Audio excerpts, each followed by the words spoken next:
Hello, it is uh 26th of May 2025, 7:26. So I wanted to quickly touch upon the four definitions of ego that I sort of perceive ego as. And just gonna go quickly into it. The first one is simple. I think it's about narcissism, basically self-indulgence, narcissism, and putting yourself above others. Egocentricness, egoism, all that. I think that's the most classic definition, which in some contexts I might use that. But I would say that ego is also sort of like an outcome of the actual more, I would say more, I'm not precise, but more defined, is that the word? More defined words for ego. And then, so the second definition is the psychoanalytical definition, which actually is relatively newer to me, I think. But and I know psychoanalysis can be not scientifically accurate, but I believe ego in this in psychoanalysis is makes sense to me, which is basically the balance between the id and the superego. The id being your desires, your innate motives, I guess, and the superego is basically the one that sort of says you should be doing this, the oughts, the ought. So the social contracts you signed,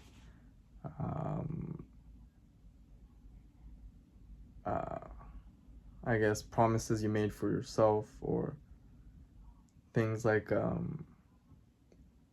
being more rational decisions, especially like for your health, for example. Like, I mean, I don't really need to explain because I'm not here to really teach basic stuff. I'm trying to express my thoughts. So it's superego.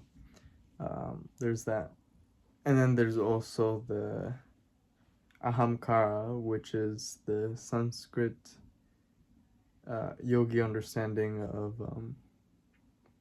ego, I guess, which is, from my understanding, it's more to do with the identity of the self, or the awareness of the self, because there is the concept of sort of letting go of this awareness of the self, removing that object or noun, I guess, from existence, because the self isn't really existing.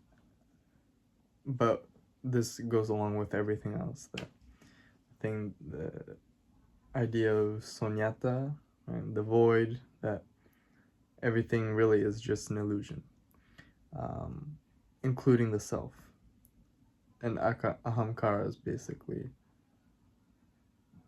the awareness of the self, and how, I guess, by being aware of the self, how you treat the world around you. Or even saying that is also the access on the awareness of the self, because you're saying the world is present around you, yourself.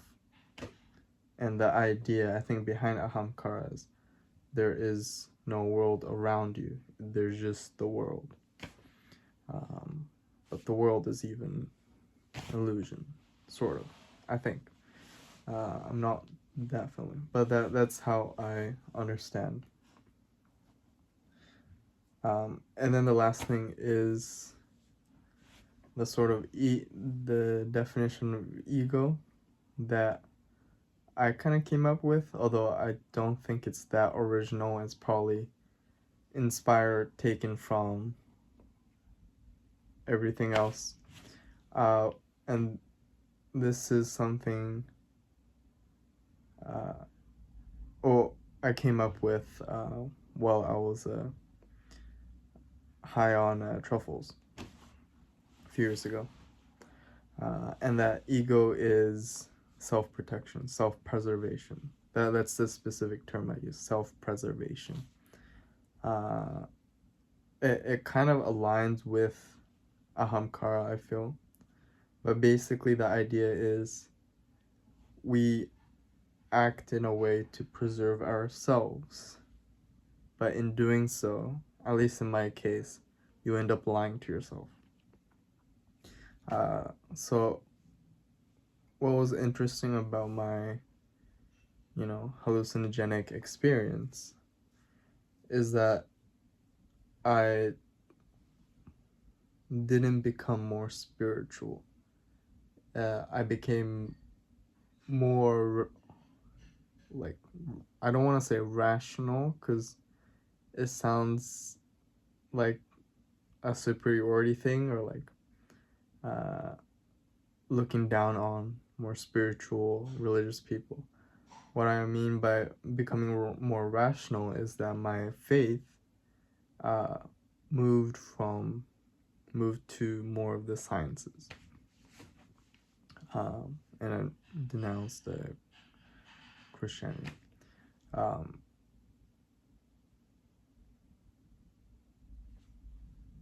In a yeah, but it was a conflict that I've been having since middle school. Like, there was that little seed of doubt, and then after that experience, I realized, oh, I'm religious because I'm just scared of dying. That this whole time just trying to preserve myself, but when you really look at it, is it really there?